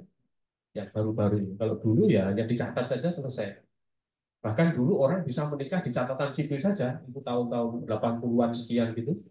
Orang nggak perlu nikah di gereja, dia datang ke sipil, aku catatan, aku harus rabi, jadi catat di catatan sipil. Nah itu makanya dulu tahun-tahun sekian itu memang pernikahan di catatan sipil itu ada, hanya di catatan sipil. Jadi itu kurang lebih. Lalu apalagi ini? Proses tribunal itu berapa lama? Proses tribunal ini berapa lama? Ini hanya Tuhan yang tahu. Ini kasus per kasus. Kalau tidak ditemukan yang membatalkan tadi, ya tidak akan bisa. Makanya biasanya ketika memproses di tribunal, ya, itu biasanya akan dicari mana yang memungkinkan. Wah ini gak iso, disisihin lagi. Nah ketika disisihin antriannya juga, ini antrian ke 200 begitu ya. Kita sudah masuk ke antriannya. Lalu ini ketika melihat ini berat, ternyata dia, wah ini disisihkan lagi, dia antri lagi di urutan ke 201. Wah itu yang membuat ya lama. Yang membuat lama. Dan proses tribunal ini pertemuan berikutnya ya Pak ya. Ya, tanggal 27. Nah itu nanti Romo Didi akan menyampaikan proses di tribunal. Jadi ikuti selalu. Ya, jadi ada tema tertentu yang nanti soal itu dijelaskan oleh ahlinya ya. Romo Didi nanti ahlinya dia tahu. Romo izin bertanya, kalau seorang Katolik menikah dengan beda agama secara non-Katolik, lalu pasangan yang beda agama tersebut meninggal, jika si Katolik ingin menikah lagi secara Katolik, apakah perlu baptis lagi atau otomatis bisa? Nah, ini pertanyaan jebakan ini. Karena di surat baptis belum tertulis menikah, nah kalau dia menikah secara Katolik ya cukup dengan surat baptis itu. Nah, ketika surat baptis itu belum tertulis menikah, ya dia tetap bisa menikah.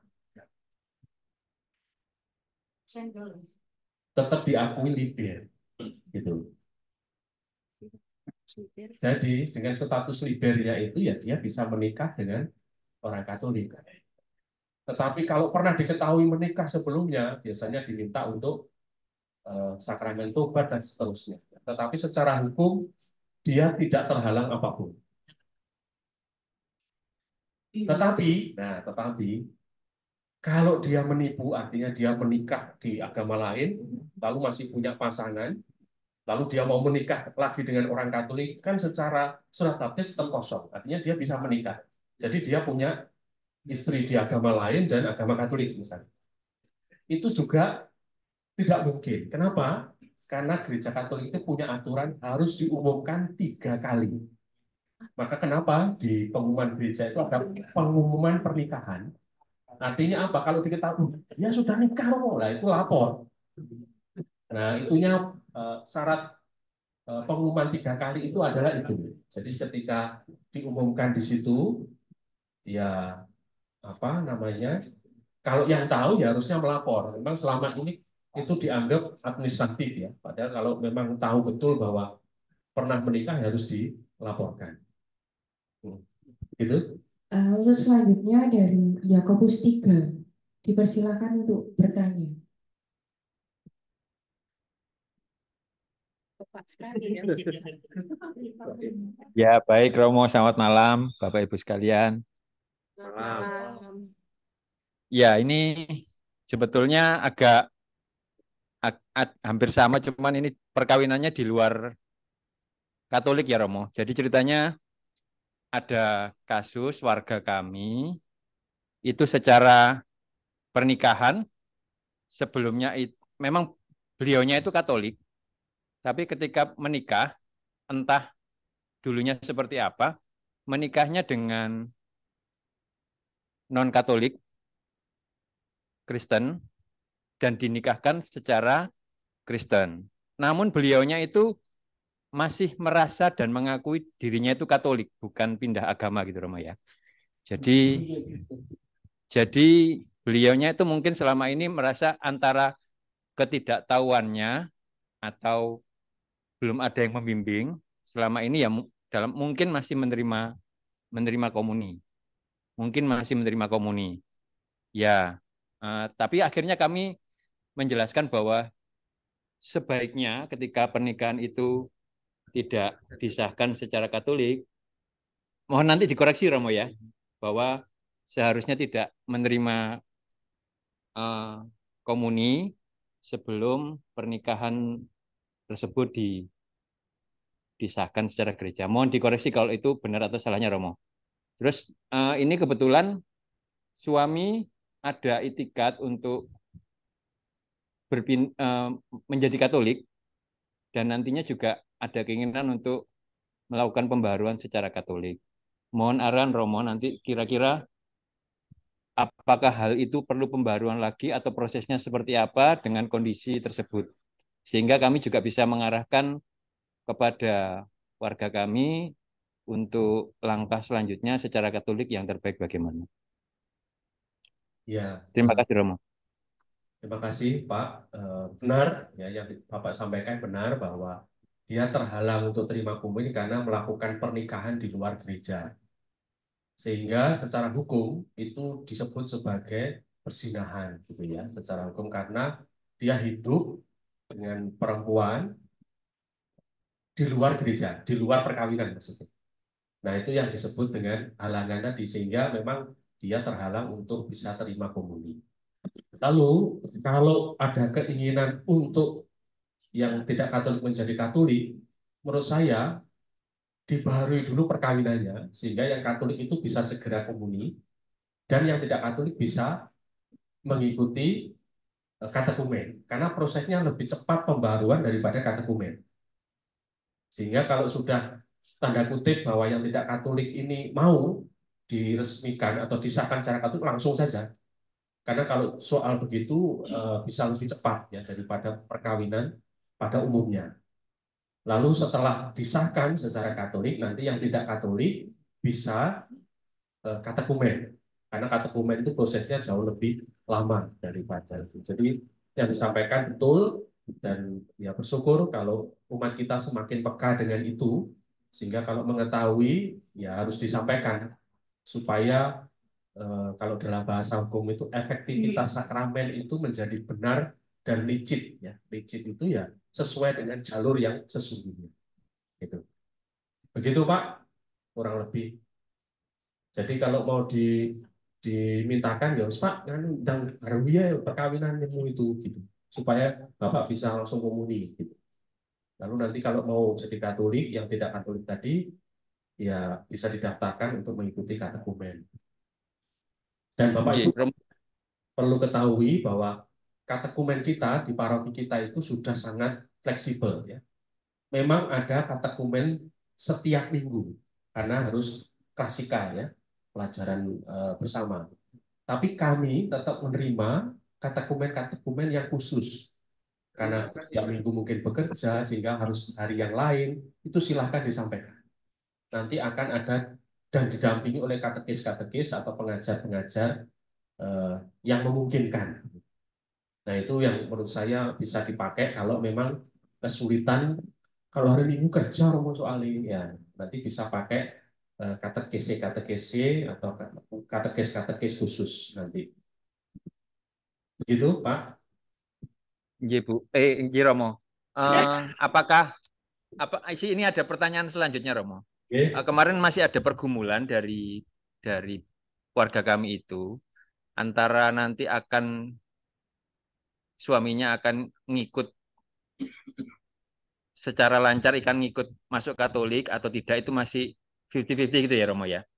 Semisal gini, Romo, kalau misalnya beliaunya masih merasa Katolik dan masih ingin menjadi Katolik dan istrinya itu ingin tetap menerima komuni, bagaimana selanjutnya, Romo? Apakah pembaruan baptis lagi secara pribadi ya, ini bukan masalah perkawinannya, Romo ya, tapi secara pribadinya masih ingin menjadi Katolik dan masih ingin menerima sakramen komuni, apakah itu dimungkinkan oleh gereja Katolik?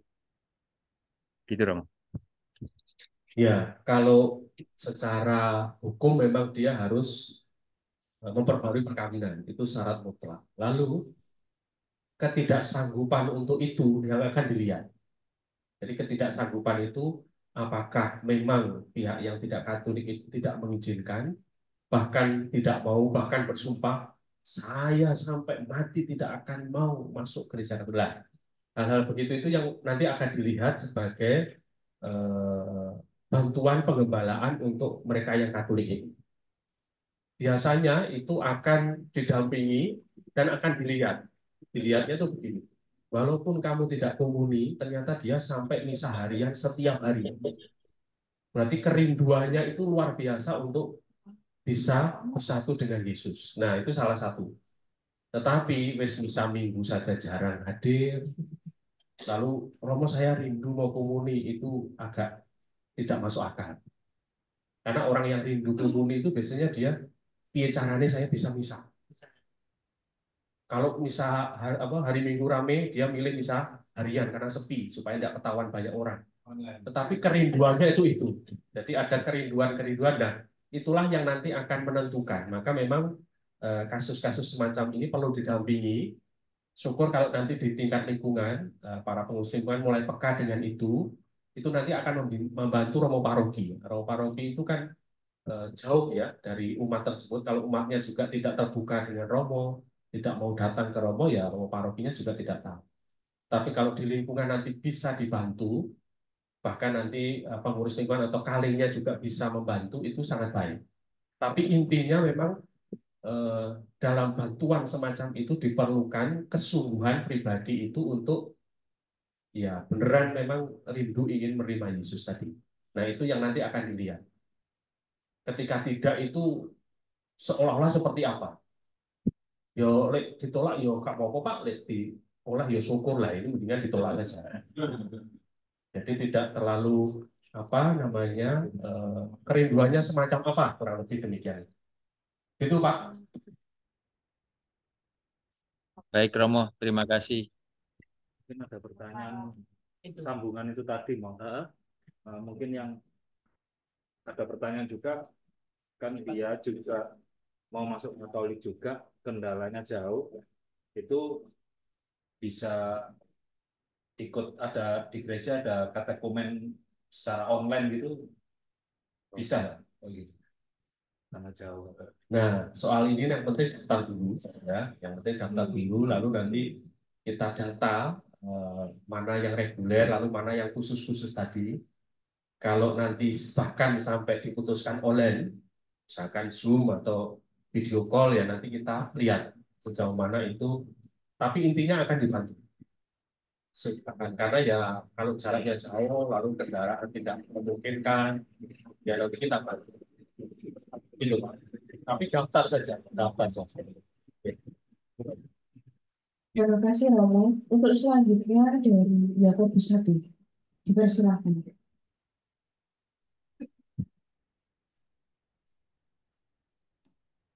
Selamat malam Romo, Bapak Ibu sekalian. Selamat malam. Ya, Pak Romo, ini pertanyaan saya cukup singkat saja sebenarnya.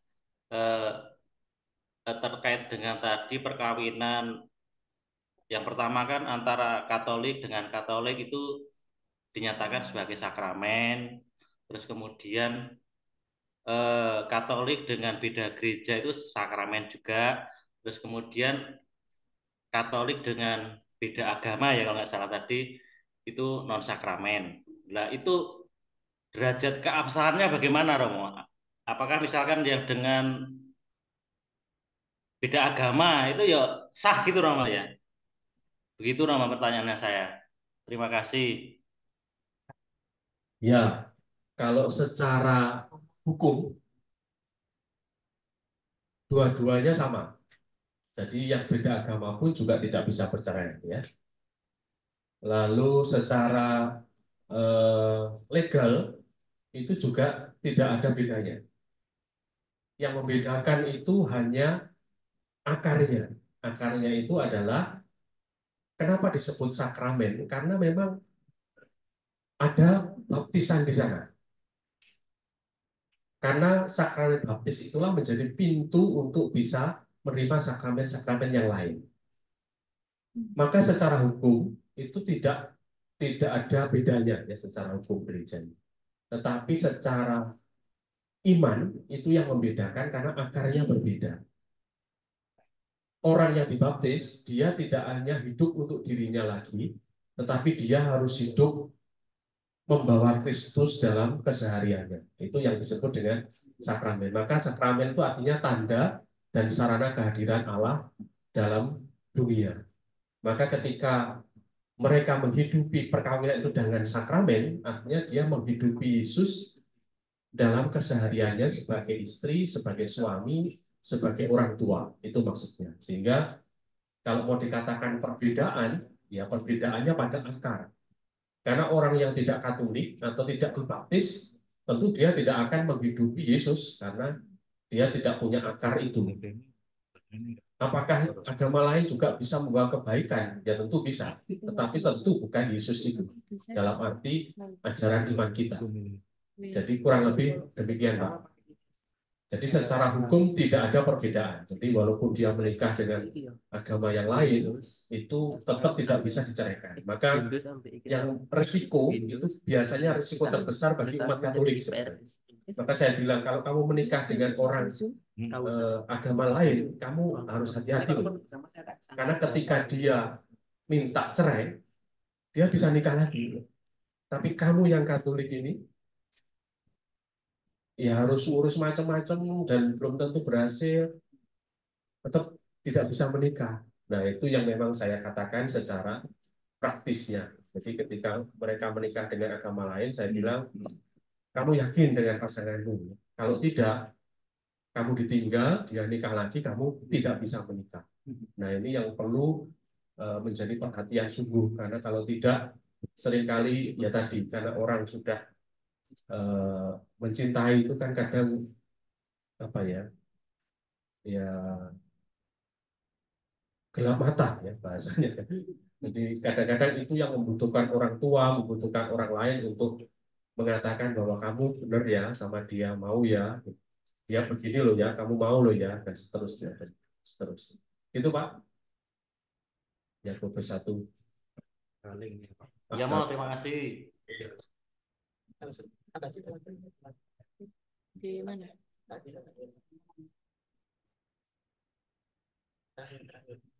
Terakhir. Bagaimana kalau oh ini. Bagaimana kalau ketika perkawinan ekumene itu janji nikahnya bukan di hadapan Romo tapi di hadapan pendeta. Oh sudah.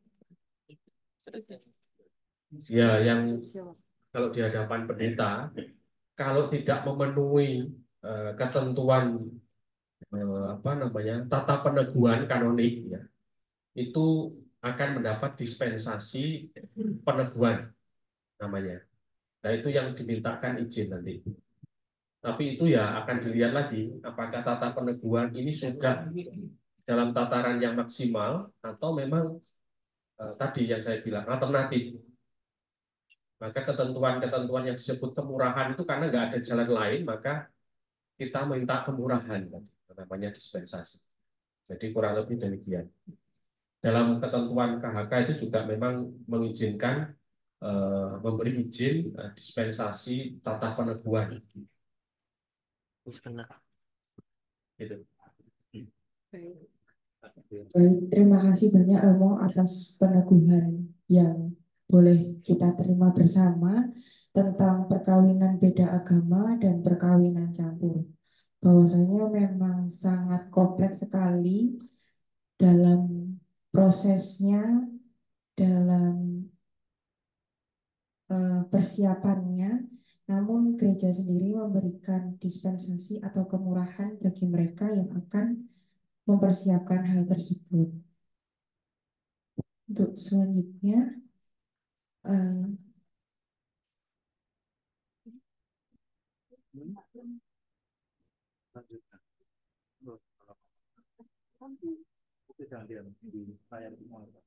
kita ambilkan semua ucapan terima kasih. Kita tutup dulu. Kita tutup dulu.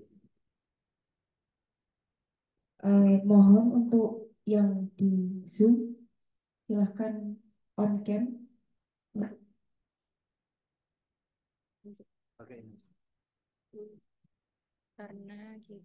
Karena kita akan foto bersama. Monggo. Yang belum on cam silahkan on cam terlebih dahulu.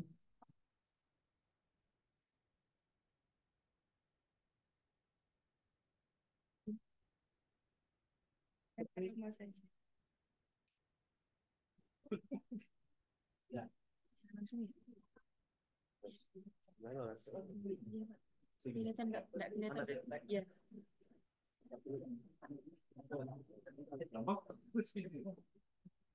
Ya, sudah. Sudah. Satu. Iya. Iya, 1, 2, 3. Bapak Ibu, kita tolong untuk camnya dibuka, kita foto bersama di Bapak Ibu pertemuan yang di ketiga sini ini. boleh sambil ini. Monggo Ya, mau biar bergaya juga kelihatan. monggo. Nah, sudah siap Ya, semua ya, kamera di Bapak Ibu. sana ya. Ya. 1, 2, 3. Ya. 1, 2, 3, beda gaya. Gaya bebas. Gaya. Iya. Bebas. Oke, mari tutup dengan doa dulu. Sebelum kita tutup pertemuan ini, kita tutup doa dan mohon berkat dari Romo. Ucapan terima kasih dulu kepada Bapak Ibu sekalian, khususnya di lingkungan Petrus 2. Nah, ini hampir 100 orang. Nah, terima kasih atas tepuk tangan ya. Dan saya bersyukur bahwa kita semua tetap ingin tahu ya tentang ajaran Gereja Katolik. Terima kasih juga kepada para umat yang hadir secara online malam hari ini. Luar biasa, di tengah kesibukan, Bapak-Bapak, Ibu, saudari-saudara tetap bisa berkumpul bersama untuk kita belajar bersama-sama tentang ajaran gereja, khususnya tentang perkawinan. Terima kasih untuk kebersamaannya. Nanti kita akan berjumpa lagi di Jumat di tanggal 27. Tanggal 27 Juni ya, dengan Romo Didik nanti sudah sepakat temanya tentang tribunal. Ini sesuatu yang misterius ya. Jadi sangat perlu untuk kita pelajari bersama. Demikian dari saya. Terima kasih kepada pengurus lingkungan Bapak Kaling ya, Petrus 2 dan juga Pak Kris ya, yang tempatnya di Bapak Ibu ya, dan tuan rumah, anak-anak sekalian juga lengkap. Terima kasih atas pengorbanan dan kesediaannya untuk ketempatan, dan Bapak Ibu sekalian Ya tentu rotok ngantuk-ngantuk nggak apa-apa lah. Terima kasih sudah berkenan untuk berkumpul bersama. Atau nuwun. Terima kasih. Selanjutnya akan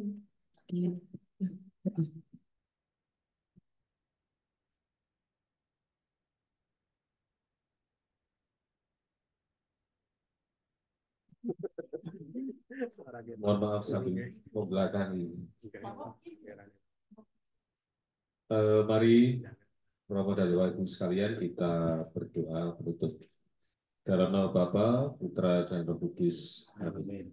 Segala puji dan syukur kami aturkan kepadamu Allah Bapa, Putra dan Roh Kudus atas berkat-Mu sepanjang hari ini mulai pagi hingga malam hari ini.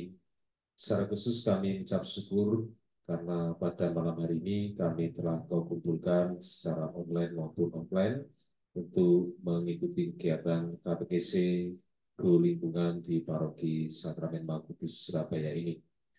Kami mengucap syukur atas segala hal yang telah kami terima dan bisa kami berikan, sehingga menambah wawasan dan iman kami berkaitan dengan KTPC, khususnya berkaitan dengan perkawinan dalam gereja Katolik.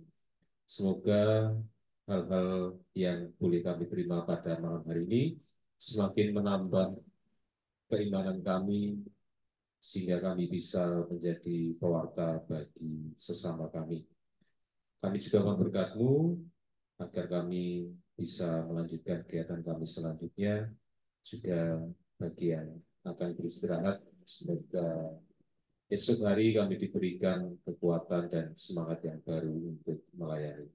Segala doa ini Bapa kami aturkan dengan perantara Kristus Tuhan kami. Amin. Kemuliaan kepada Bapa dan Putra dan Roh Kudus. Amin. Tuhan bersamamu. Dan bersama roh. Semoga kita sekalian dan seluruh anggota keluarga dan orang-orang yang kita kasihi mendapatkan perlindungan dan berkat dari Allah yang Maha Kuasa, Bapa dan Putra dan Roh Kudus. Amin. Terima kasih. Baik, terima kasih karena di lingkungan Petrus 2 sudah disediakan makan malam. Kita lanjutkan dengan doa makan. Juga Bapak Ibu yang di Zoom, yang di depannya sudah ada pisang, kopi, dan sebagainya, bisa berdoa sendiri-sendiri. Mari kita berdoa bersama. Dalam nama Bapa, Putra, Kudus. Amin. Allah Bapa terkasih, di tengah-tengah kami sudah tersedia makanan dan minuman yang menjadi bukti kemurahan-Mu, yang menjadi rezeki bagi kami. Kami mengucap syukur karena rezeki yang boleh kami terima ini. Berkatilah tangan-tangan kasih yang sudah mempersiapkan makanan dan minuman ini bagi kami semua. Kami juga tidak lupa berdoa bagi saudara-saudara kami di luar sana yang belum bisa menikmati makanan dan minuman sebagaimana yang akan kami nikmati nanti. Semoga saudara-saudara kami yang kekurangan mendapatkan rezeki yang berlimpah. Semoga makan bersama ini menjadi cerminan perjamuan kudus-Mu di surga yang penuh dengan cinta kasih dan keakraban. Kemuliaan kepada Bapa dan Putra dan Roh Kudus, bagaimana Santo Petrus, doa. Kalau nama Bapa, Putra, Kudus. Selamat makan. Ada yang ulang tahun, Bapak Ibu? Terima kasih Bapak Ibu yang sudah bergabung di Zoom. Selamat malam. Selamat malam.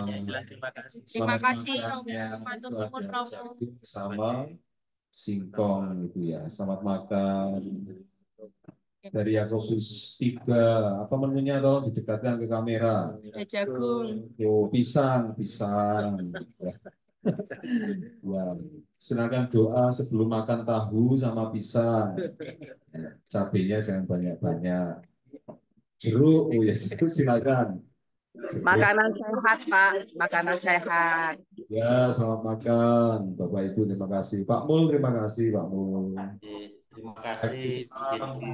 Terima kasih, Pak Adi. Kopi dari Yakobus 3, silakan. Lengkap. Baik. Terima kasih. Selamat menikmati.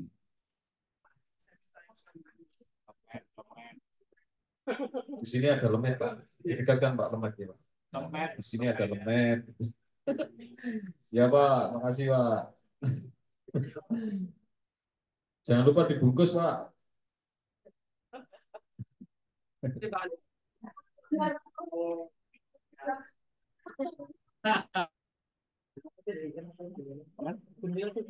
Ya, Bentar, jawab apa? Nggak tahu mereka belum mau berpisah kayaknya. Terima kasih. terima kasih. Selamat malam. Ibu. Ya. Semoga hidangannya menyehatkan. Pak Agung mau disampaikan.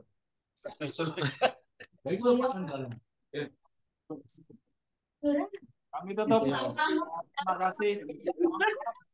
Mohon maaf, kami mau makan. Ditutup dulu ya. Terima kasih. Iya. Iya, iya.